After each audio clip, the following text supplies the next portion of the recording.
Bonjour à tous et bienvenue sur Move to Africa. Je suis très heureux de vous retrouver aujourd'hui. En effet, le nombre d'abonnés ne cesse de grimper. Ça fait vachement plaisir. J'ai atteint la barre de 40 abonnés. Et oui, je l'ai même dépassé pour tout vous dire. Donc merci à ceux-là qui mettent des likes, à ceux-là qui laissent des commentaires. Ça m'encourage énormément dans cette démarche. Aujourd'hui, nous allons parler de l'importance du réseautage. Vous savez, beaucoup d'Africains pensent que le pistonnage est une mauvaise chose. Et pourtant, lorsqu'on regarde de très près ce système de recommandations, on se rend compte que ça a permis à plusieurs Africains de s'enrichir rapidement sur le continent.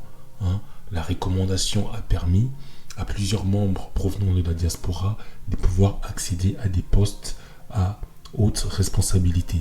Vous savez, je vais vous faire une confidence. En Afrique, la plupart des offres d'emploi ne sont même pas publiées. Tout se passe par recommandation, sur recommandation.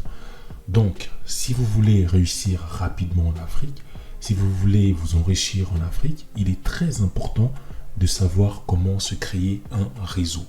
Mais avant de commencer cet exposé, je vais d'abord définir c'est quoi un réseau en mon sens. C'est tout simplement un groupe de personnes, un ensemble de personnes que vous connaissez, à qui vous rendez service et à qui vous pouvez demander des services en retour. Vous voyez, j'ai bien commencé ma définition par rendre service.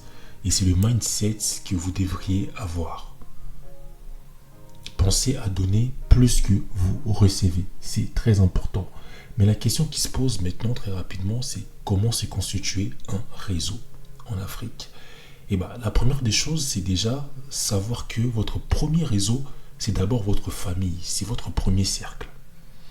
Ensuite, il y a vos amis.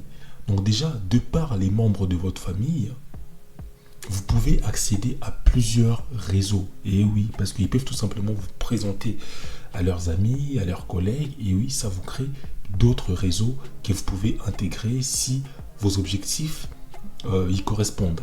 Il faut savoir que lorsqu'on réseaute, on réseaute en fonction de ses objectifs. Commencez par vous fixer des objectifs clairs parce que réseauter, ça coûte cher. Et j'en parlerai plus tard dans ce podcast. Je vous citerai au fait les désavantages du réseautage. Et la deuxième des choses, comment se constituer un réseau? Il faut définir, est-ce que vous voulez vous constituer un réseau professionnel ou un réseau personnel? Si par exemple vous souhaitez vendre beaucoup plus de produits, imaginons que vous avez une entreprise, une boîte qui vend des cosmétiques, vous souhaitez vendre plus de produits, vous voyez bien que vous, ce dont vous avez besoin, c'est des clients. Donc vous n'allez pas forcément réseauter dans l'objectif de vous faire des amis. Et d'ailleurs, par rapport à cela, je vais vous donner un exemple d'une dame que je connais qui vend des vêtements hommes et femmes.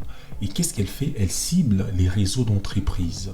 Donc elle regarde autour d'elle ses amis, ses anciens collègues qui travaillent dans des entreprises. Elle leur donne les vêtements et ces personnes-là vont vendre au sein de leur entreprise. Et je vous assure que cette dame fait des marges intéressantes.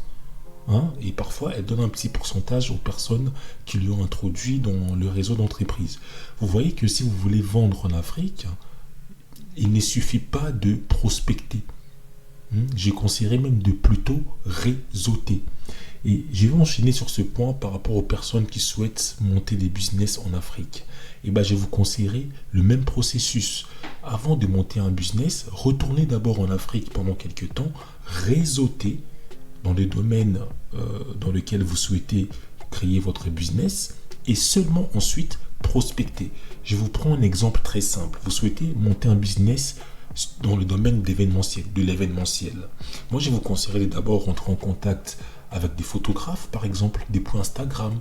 Et ensuite, ces photographes-là pourront vous mettre en contact avec des créateurs d'événements. Ok? Donc, vous vivez d'abord en Afrique, vous commencez à intégrer ce milieu, vous allez à leurs soirées et vous allez voir que ils contactent tout le temps les mêmes personnes. Vous allez apprendre leur process et vous leur soumettez votre besoin. Moi, j'aimerais créer une boîte. Je ne serai pas votre concurrent, mais j'aimerais faire ci, faire ça. Est-ce que vous pourriez m'accompagner? Et ils se feront un plaisir de vous accompagner. Vous avez beaucoup de membres de la diaspora échouent. Pourquoi? Parce qu'ils se lancent en Afrique alors qu'ils ont quitté l'Afrique depuis plusieurs années. Vous voyez, si vous voulez réussir en Afrique, pensez à réseauter, c'est très important. Et j'aimerais enchaîner sur un autre point qui est votre apparence. Vous savez, en Afrique, on accorde beaucoup plus d'importance à l'apparence que en Occident. Vraiment, c'est quelque chose dont je me suis rendu compte. Je vais vous raconter une petite anecdote de mon mentor, au fait, qui construit au pays. Et au fait, il y a un moment, il a fait venir un camion avec des affaires de construction. Je crois que c'était des sacs de ciment avec des barres de fer barbelées et tout ça. Et il y avait les maçons qui remontaient les affaires et tout ça, qui descendaient les affaires de la voiture pour les faire rentrer dans sa parcelle. Et bah lui, il était là, donc il s'est dit, bah tiens, je vais aider. Et vous savez quoi? Son bras droit qui gère ses affaires au pays est venu lui souffler à l'oreille. Messieurs, vraiment, je me permets, mais évitez de faire ça, parce qu'on va croire que votre argent, c'est l'argent des fétiches, des marabouts. Il a dit, mais comment ça? Et il a avoué qu'au fait, déjà, quand vous venez, vous mettez souvent les mêmes habits, les mêmes vêtements. Et en plus, là, maintenant, vous commencez à descendre les sacs de ciment de la voiture. Ça paraît vraiment bizarre, quoi. Il a dit, mais comment ça paraît bizarre? Il a dit, parce que vous, ici, vous êtes vu comme le big boss. Vous construisez une maison sur 3 niveaux. Vous envoyez des véhicules.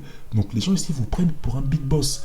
Et le fait qu'ils vous voient à chaque fois que vous venez de l'Europe porter les mêmes vêtements, ils commencent à se poser des questions. Et là, en plus, vous osez descendre. Ah, l'Afrique, ça me fait rire. Et là, vous osez descendre les sacs de ciment, aider les maçons. Donc, ça va pas le faire, quoi. Je vous conseille d'arrêter. Et comme ils sont assez proches, donc ça lui a travaillé. Donc, c'est lui qui m'a raconté l'histoire, là, très récemment. Et ça m'a fait rire, quoi.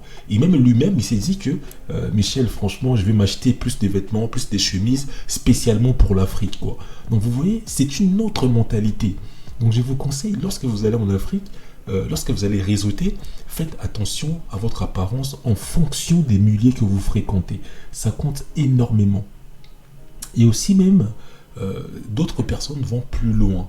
Elles vont même regarder la manière dont vous vous exprimez. Elles vont regarder dans quelle voiture vous roulez. Bon, moi je ne cautionne pas tout ça, hein, mais voilà, c'est les règles du jeu de là-bas, quoi.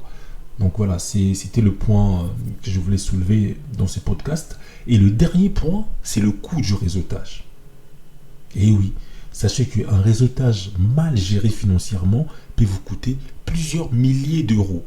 Parce que pour rencontrer une personne, vous devez payer certainement un café, vous devez payer le restaurant, et ça peut vous coûter très cher à la fin de l'année. Ok? Donc c'est à vous maintenant de mesurer les résultats obtenus, si ça vaut le coup avec les dépenses totales que vous effectuez. Soyez cohérent dans votre stratégie de réseautage. Donc d'où j'ai commencé ce podcast en vous disant que définissez d'abord vos objectifs. N'ayez pas peur de passer pour un opportuniste, parce que le réseautage, c'est d'abord donner et ensuite demander.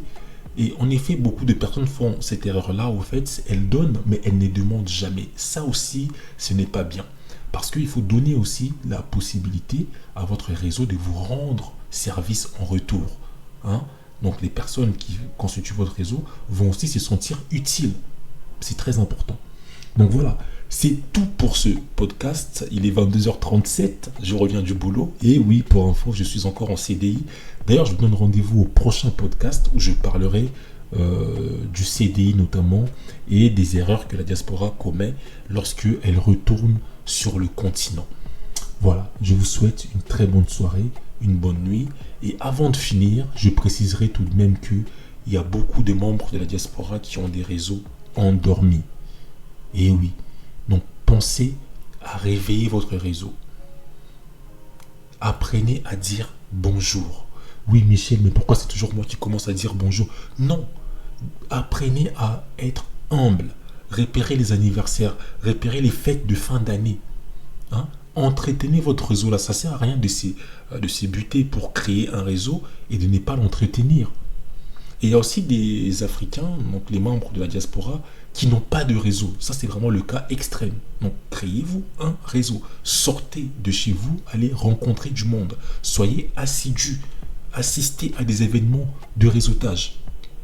Et il y a une autre catégorie qui ont des réseaux bien réveillés. C'est-à-dire qu'ils sont capables de solliciter ce réseau-là à n'importe quel moment et d'avoir des réponses positives. Et ça, c'est la catégorie que j'encourage. Et si vous ne faites pas encore partie de cette catégorie-là, je vous invite vivement à travailler pour arriver à ce niveau-là. Merci, c'est tout pour ce podcast.